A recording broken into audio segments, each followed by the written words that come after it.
Are you having trouble getting Microsoft Office 365 off of your Windows computer?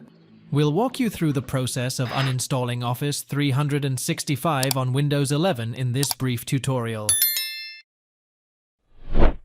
Open the Start menu and select Settings.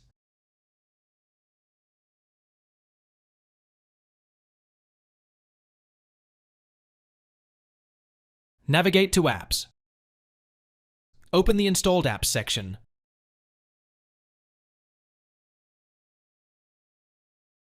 Scroll through the list or use the search bar to locate Microsoft 365 Office.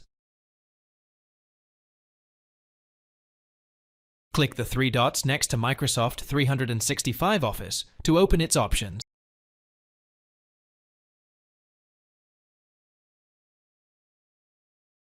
Select Uninstall.